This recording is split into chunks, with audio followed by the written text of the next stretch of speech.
Welcome and welcome back to my YouTube channel. My name is Muskan. आज की video जो है वो इस बारे में होने वाली है कि इग्नू की मार्किंग स्कीम किस तरीके की होती है और क्या ये पॉसिबल है कि हम इग्नू में 55% या उससे ज़्यादा ऊपर अचीव कर पाएँ। जब भी कोई भी स्टूडेंट इग्नू से कोई भी कोर्स परस्यू करता है तो obviously they do want to study, they want to continue the education, but यहाँ पर कुछ associated some sort of risks भी आते हैं। So let's get into the video. तो जितने भी स्टूडेंट्स मास्टर्स कर रहे हैं इग्नू से, तो उनके मन में एक क्वेश्चन ये होता है कि क्या हम जो मिनिमम क्राइटेरिया है किसी भी जगह पर फर्दर स्टडीज़ के लिए अप्लाई करने का, फॉर एग्जांपल अगर जैसे आपने मास्टर्स किया है तो आप और कोई कोर्स परस्यू करना चाहते हैं इन फ्यूचर, एग्जांपल पीएचडी या इससे रिलेटेड हायर स्टडीज़ में कुछ भी, तो आपको एक मिनिमम क्राइटेरिया होता है 55% मार्क्स का जो मेंटेन करके रखना होता है अपने मास्टर्स के टाइम पे। तो अगर आप कोई भी कोर्स इग्नू से परस्यू कर रहे हैं मास्टर्स का, क्या ऐसे होता है कि आपको वहाँ पे इजी है 55% स्कोर करना या बहुत ज़्यादा डिफ़िकल्ट है? अगर ये थोड़ा पहले से पता होगा तो स्टूडेंट्स जो हैं वो अपने आप को अकॉर्डिंगली प्रिपेयर कर पाएंगे और अपनी जो एग्ज़ाम की प्रिपरेशन है उसी अकॉर्डिंग फिर वो करेंगे। तो मैं यहाँ पर अपना भी एक्सपीरियंस बताऊँगी। मैंने डीयू से ग्रेजुएशन किया है और जामिया से पोस्ट ग्रेजुएशन किया है और एक और पोस्ट ग्रेजुएशन मैंने इग्नू से किया हुआ है। तो मुझे फेयरली थोड़ा आइडिया है कि किस तरीके के जो मार्क्स हैं वो यूजुअली यूनिवर्सिटीज़ देती हैं, रेगुलर एंड जो डिस्टेंस यूनिवर्सिटीज़ होती हैं। तो डीयू में यूजुअली क्या होता है, अगर आपका थ्योरी एग्ज़ाम है तो आप ईज़िली, मतलब अगर आप ठीक-ठाक पढ़ते हैं तो आपको 7 सीजीपीए मिल जाता है। उससे अबव थ्योरी पेपर्स में थोड़ा डिफ़िकल्ट होता है। और when it comes to Jamia Millia Islamia, तो यहाँ पर आप अगर थ्योरी पेपर दे रहे हैं तो उसमें ईजी होता है 7.5 टू 8 सीजीपीए मेंटेन करना। But when it comes to IGNOU, IGNOU में जो स्ट्रक्चर है, एक तरीके से बात करें अगर, कि आपको मार्क्स किस वे में दिए जाते हैं, ये थोड़ा अनप्रिडिक्टेबल है क्योंकि कोई क्राइटेरिया नहीं है, कोई फॉर्मेट नहीं है जिसको बेसिस बनाते हुए आपको यहाँ पर मार्क्स दिए जाते हैं।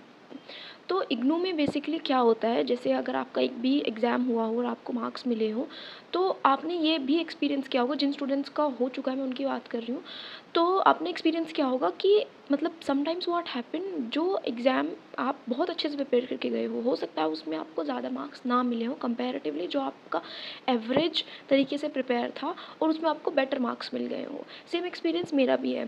जैसे एमपीए का जो फर्स्ट ईयर हुआ था उसमें एमपीए 11, मैंने उसको इस तरीके से प्रिपेयर किया था कि मतलब I really want to score above 70-80, क्योंकि वो पहला ही एग्ज़ाम होने वाला था मेरा डिस्टेंस मोड में। I was having a lot of expectations from my self, और जो मेरी प्रिपरेशन थी उसके हिसाब से भी मैंने ये एक्सपेक्ट किया था कि मैं अच्छा स्कोर कर पाऊँगी, जैसा अभी तक रहा है मेरा जो बेसिकली ग्राफ है in terms of scoring marks in DU and Jamia, तो मुझे वो एक्सपेक्टेड था। But to my surprise I score the least marks, and distance के कोर्स में मेरा जो फर्स्ट एग्ज़ाम था उसमें अपनी एक्सपेक्टेशन से कम मार्क्स स्कोर करने के बाद मैंने कुछ चीज़ें अपनी स्ट्रैटेजी में चेंज की, और जो बाकी के एग्ज़ाम थे उनमें मैंने जो एक डिफरेंट तरीके से अपनी अप्रोच है उसको रखा, और फिर उतने कम मेरे मार्क्स नहीं आए। तो that is the learning through out the exams in 2 years, जो मैं अब आपको इस वीडियो में दूंगी। अब यहाँ पर बात करते हैं कि स्टूडेंट्स को किस तरीके से समझना चाहिए कि वो अपने मार्क्स को कैसे इम्प्रूव कर सकते हैं, इन अ वे थोड़ा बेटर कैसे बना सकते हैं, क्योंकि कोई स्ट्रक्चर और फॉर्मेट तो है नहीं जिसकी बेसिस पे वो आपको आंसर करते हैं। अगर आप अपने आसपास के स्टूडेंट्स जो इग्नू से कोर्स परस्यू कर रहे हैं उनसे भी बात करेंगे तो आपको यही बताएंगे कि बहुत वेग तरीके से यहाँ पर मार्किंग होती है, कोई कोई आंसरेबल नहीं है किसी चीज़ के लिए। समटाइम्स जैसे मैंने कुछ शीट्स देखी हैं जो रीवैल्यूएट होती हैं, ये आपको यूट्यूब पे भी बहुत सारी ऐसी आंसर शीट्स मिल जाएंगी जो रीवैल्यूएट होती हैं।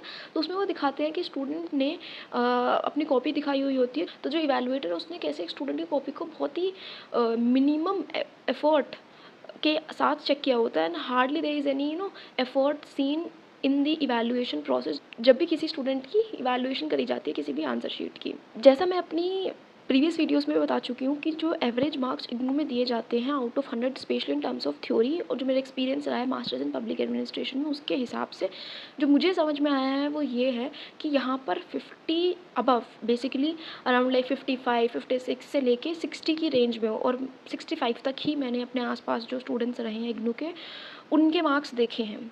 तो it is very difficult to score above that. And then comes the question, जो मिनिमम क्राइटेरिया 55% का हमें मेंटेन करके रखना होता है अपनी फर्दर स्टडीज़ के लिए, क्या हम उसको मेंटेन कर पाएंगे? क्या कोई गारंटी है कि हम 55% स्कोर कर लें? Because ultimately the life would be at stake. You are doing post graduation, you want to pursue your further studies. What if you end up getting less than 55% in the masters? So that would be a chaos. तो अब 55% लाना क्या मुश्किल है बहुत ज़्यादा? Answer is no.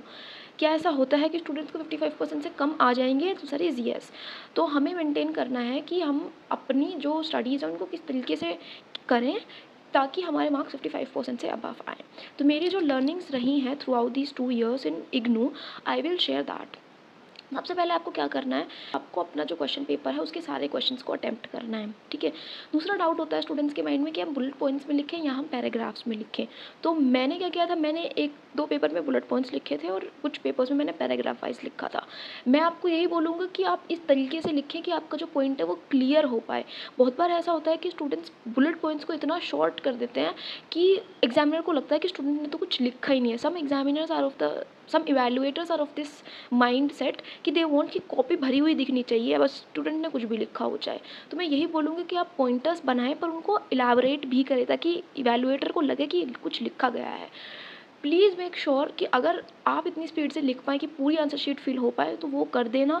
खुद को सेटिस्फेक्शन होता है कि एटलीस्ट मुझसे जितना हो सकता था मैंने वो किया, क्योंकि पता तो है नहीं कि वैल्यूएटर क्या माइंड में रख के कॉपी को चेक कर रहा है. And start writing in your own language. ऐसा मेरा एक्सपीरियंस भी रहा है और मैंने जो और स्टूडेंट्स रहे हैं इग्नू में जिन्होंने अपनी एजुकेशन यहाँ से की है उन्होंने भी ये मुझे यही बताया हुआ है कि मैनी टाइम्स हैव एक्सपीरियंस जब उन्होंने खुद की लैंग्वेज में लिखा है ना, rather than exactly copy pasting whatever is mentioned in the books, they have scored more. तो you try to write in a way which is your own language. Basically अपने खुद के व्यूज़ रखें, खुद एग्जाम्पल्स रखें और highlight करें जितनी ज़्यादा चीज़ों को हो सके. अगर आप एग्जाम्पल लिख रहे हो तो ब्लैक पेन से सपोज लिख दो for example and then write the example blue pen, ताकि वो दिखे कि आपने एक एग्जाम्पल लिखा है. Do try making some basically flow chart हो गया कुछ, या कोई पॉइंटर हो गया. फॉर एग्जाम्पल अगर कोई चीज़ 3 टाइप्स रखती है तो एक ट्राइंगल बना दो.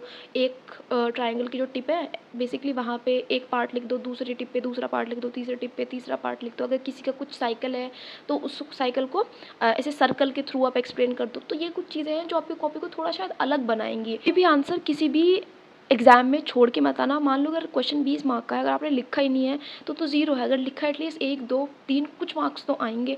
I have also seen people around me struggling in IGNOU जिनका 1-2 आंसर छूट गया था. अब उसकी वजह से they got like 38, 39 something like that.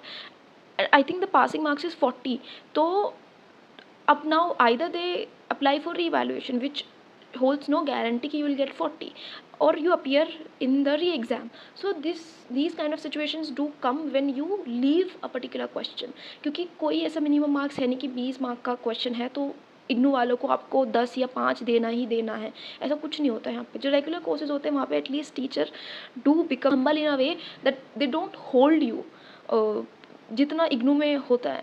यहाँ पर तो आई वुड से मैंने यू जामिया इग्नू तीनों से पढ़ा है, but to my experience IGNOU has the hardest marking, क्योंकि कोई क्राइटेरिया ही नहीं है. You don't know, you will go to exam with full preparation, your exam would go really well, but when you will see the marks it will be to your surprise that you end up getting so less कि you will question your own existence कि भाई मैंने किया क्या था.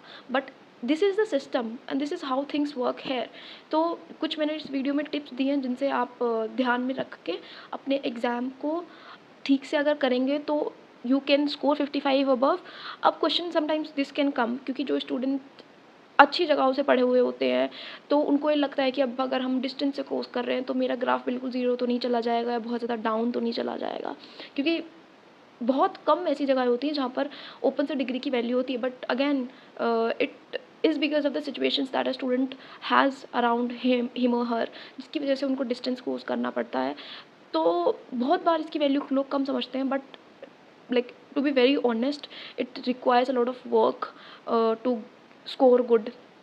इन distance courses. Request करूँगी उन लोगों से भी जिनका एग्ज़ाम ऑलरेडी हो चुका है, एमपीए फर्स्ट ईयर या कोई भी और ईयर का एग्ज़ाम उनको हो चुका है और एक या उससे ज़्यादा बार इग्नू के मार्क्स उनके इवेलुएट होके आ चुके हैं, तो वो लोग कितना रिलेट कर पा रहे हैं इस वीडियो से या मेरा जो एक्सपीरियंस है उससे, या अगर कोई और डिफरेंट भी आपका पर्सपेक्टिव हो, शायद आपके साथ वो ना हुआ हो जो मैंने एक्सपीरियंस किया है in terms of marking scheme, please do mention that in the comment box, ताकि ज़्यादा से ज़्यादा स्टूडेंट्स की हेल्प हो पाए।